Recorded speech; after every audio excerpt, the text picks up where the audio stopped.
If you look at, say, people like Bill Gates or Larry Ellison, Steve Jobs, these guys didn't graduate from college. Dropouts, yeah. But if you had a chance to hire them, of course, that would be a good idea. Yeah. So that video with Elon, I feel like really resonates. And looking in hindsight, a couple years back, I actually never thought I would hear myself say this out loud, but I feel like dropping out of my MBA program might have been the best decision I've ever made. And I didn't just drop out sitting at couch, Fort Couch as military would call it. I was actually overseas, and I was in uniform, and I was in the Middle Eastern desert, and I had no clue at that point in time that walking away from this program I worked so hard to get into would actually be the thing that gave me the freedom, direction, and clarity I was actually chasing the whole time. Now I run a real estate business that brings in over $50K a month, but I didn't start that way, not even close. A lot of ups and downs, but if you ever felt like me, like, man, I'm doing all the right things, but something still feels so off, then this story might resonate with you. So before I dive into, the nitty-gritty of what happened, I want to let you guys know I'm going to divide this up into 3 parts. The first part being why I actually initially decided to join my MBA program and pursue that in the beginning. 2, what led up to me ultimately deciding I'm dropping out of this bad boy. And then 3, me really dealing with the aftermath of that, both mentally, emotionally, physically, so on and so forth, and how that mindset shift really was the key aspect to me pursuing something greater. So here's my situation. I was still in active duty, but I knew that my time in the military was winding down. I had maybe a year left before transitioning out. And for someone like me who's always been driven, always, finish what you start, the next step seemed pretty obvious. Go back to school, get my MBA, make that leap into the civilian world with a few extra letters behind my name. Everybody was doing the same thing anyways. That's typically what the standard path for an officer leaving the military. So I enrolled into my classes while still serving. It seemed pretty doable at the time until I got deployed to the Middle East. I was working 7 days a week, 12 to 14 hour shifts, high op tempo, just real life stuff. I was literally trying to submit discussion boards while still in between operations, and I was like reading textbooks and staying up late in my bunk room, sweating through assignments that honestly just felt super disconnected with anything that was actually going on in the world. I felt like I was trying to study finance under fire, mentally, emotionally, and physically. I was burning out. So I told myself, you know what?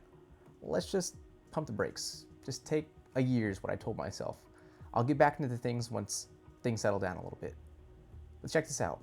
When all that noise kind of stopped, it actually gave myself the freedom to reflect and start hearing a little bit of a different voice calling out to me. A year later, fast forward, I was back stateside, safe, clear, out of the military, and I had re-registered for classes just like I said I would. But something inside of me still hesitated. Not from fear, but from clarity, actually. I looked at the curriculum and I just started asking myself, like, why am I really doing this? The truth? Looked around, most people in my program weren't really building anything. They were there to climb, chasing a position or an opportunity, not really creating any immediate impact in their lives. I kind of realized the MBA wasn't about ownership. It was actually about optics, seeing where you're going to go in the horizon. And I just knew that I wasn't ready to go 30K deeper into debt for a title that actually didn't push me closer to what I really wanted in life. That realization also didn't really set well with me because I was questioning what the status quo was. But the hardest part for me was actually telling the people I loved that I wasn't going back. My family, my friends, they were all proud of me that I got into the program. I talked about, the doors it may open and my plan for getting out the military and how that would assist me. To them, the MBA meant success, right? It meant that I was pursuing higher education. I had more opportunities. So when I told them I was walking away, I actually personally just felt like I was disappointing everyone. Like I was becoming that guy, like a quitter, someone who doesn't finish what they start. And that shame kind of hit deep. And I also realized it was my own personal ego. I started questioning myself pretty hard. Like, am I doing the right thing? Or am I bailing just because things got hard? But then I asked a different question. If I put that same 30K into myself instead, what could I build? That was the first time I really felt free, actually.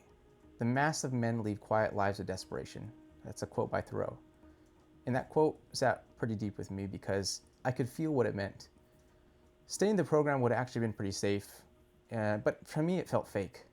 I didn't leave the military just to go from one uniform to put myself in a whole different type of box that just really felt limited to me. So I took the leap.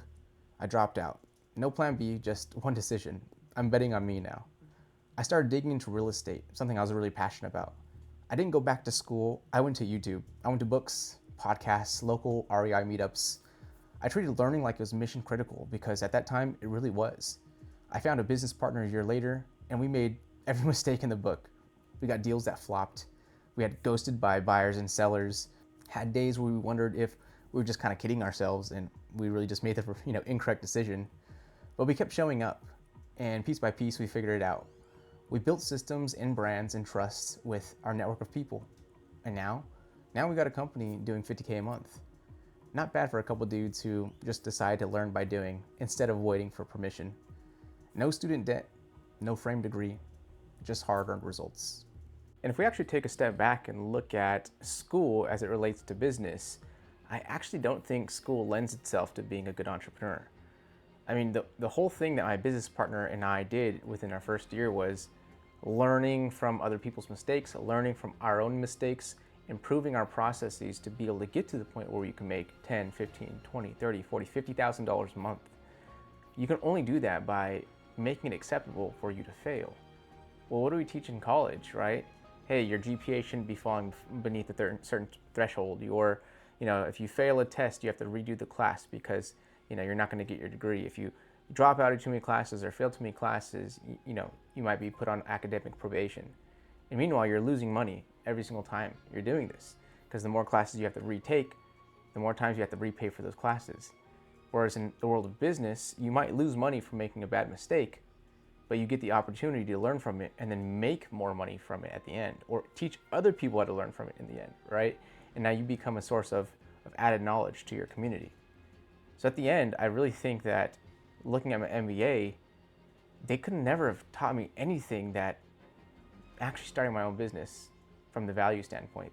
So that's just another reason why I really didn't think pursuing my MBA was really a good and wise decision for me personally. Now look, I'm not telling you that everybody needs to drop out or that getting your degree has zero value. What I am telling you is this: you're allowed to change your mind and not feel bad about it. You're allowed to walk away from something, even if it looks good on paper, if it ultimately doesn't feel aligned with yourself. What I thought was quitting turned out to be a moment that I finally took control. And most people never bet on themselves. They follow the safe path, hoping everything will eventually lead to freedom. Not realizing freedom doesn't come from checking the right boxes, but sometimes stepping outside the box altogether.